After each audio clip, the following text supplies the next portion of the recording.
জাতীয় নাগরিক পার্টি সমাবেশের খবর জানাতে আমাদের সাথে যোগ দেবেন সহকর্মী মোহন ইসলাম।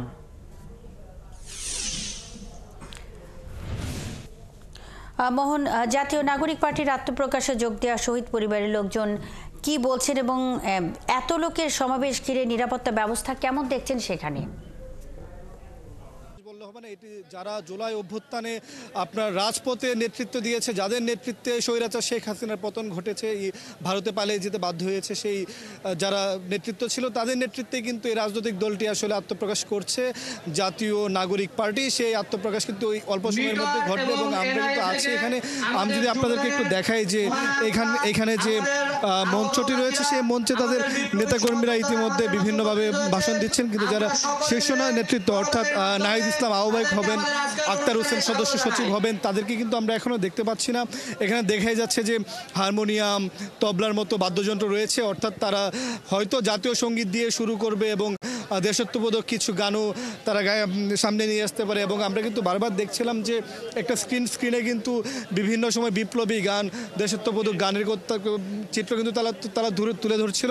আপনাকে একটু দেখায় যে স্ক্রিনে কিন্তু দেখা যাচ্ছে হাজার হাজার ছাত্র জনতা কিন্তু ইতিমধ্যে আপনার মানিক মিয়া এভিনিউতে অংশ নিয়েছেন, যোগ দিয়েছেন দেশের বিভিন্ন প্রান্ত থেকে নতুন দলের আত্মপ্রকাশকে আপনার সামনে রেখে। এবং আপনি যেটা জিজ্ঞেস করছিলেন যে শহীদ পরিবারের সদস্যরা কি বলছেন, আহতরা কি বলছেন, আমরা তাদের সাথে কথা বলেছি। শহীদ পরিবারের সদস্যরা বলছিলেন যে এই যে স্বৈরাচার পতনের জন্য তাদের পরিবারের সন্তান, কারো ভাই, কারো ছেলে, কারো বোন এই যে প্রাণ দিল, সেই প্রাণের বিনিময়ে আমরা একটা সুন্দর দেশ পেয়েছি। সেই প্রাণের বিনিময়ে যে আন্দোলনটি হয়েছিল, যে আন্দোলনের নেতৃত্ব দিয়েছিল, যারা যে আন্দোলনে অংশ নিতে গিয়ে স্বৈরাচার পতন ঘটাতে গিয়ে যাদের প্রাণ গিয়েছে, সেই দলের আত্মপ্রকাশ, সেই দলে গেছে তাদের অনেক প্রত্যাশা। তারা চায় যে অন্যান্য বছর অন্যান্য সময় যে চেতনার কথা বলে নিপীড়ন করা হয়েছে, নিগৃহীত করা হয়েছে, নিষ্পেষিত করা হয়েছে, তার যেন অবসান ঘটে। এই 24-এর চেতনা, 71-এর মুক্তিযুদ্ধের চেতনা, সেটা ধারণ করে যেন বাংলাদেশকে সামনের দিকে এগিয়ে নিয়ে যাওয়া হয়। কোনো ধরনের দুর্নীতি, কোনো ধরনের ভোট চুরি, কোনো ধরনের গুম খুন যেন এই স্বাধীন দেশে, আমাদের এই দেশে যেন আর না ঘটে, সেই বিষয়গুলো কিন্তু তারা বলছিলেন।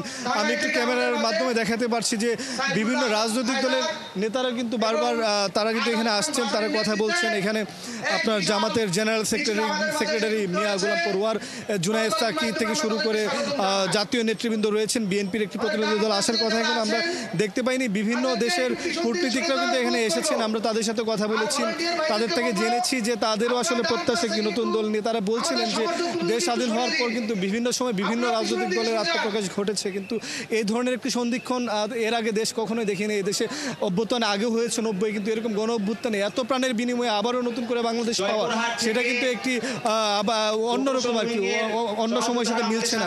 তাই তাদের প্রত্যাশাটাও বেশি যে একদম তরুণ, যাদের বয়স হয়তো এখনো সরকারি চাকরিতে যাওয়ার মতো বয়স, সেই বয়সে সমাবেশ স্থলে রয়েছেন। আপনি খবর রাখতে থাকুন, নিশ্চয়ই আবারও ফিরবো আপনার কাছে।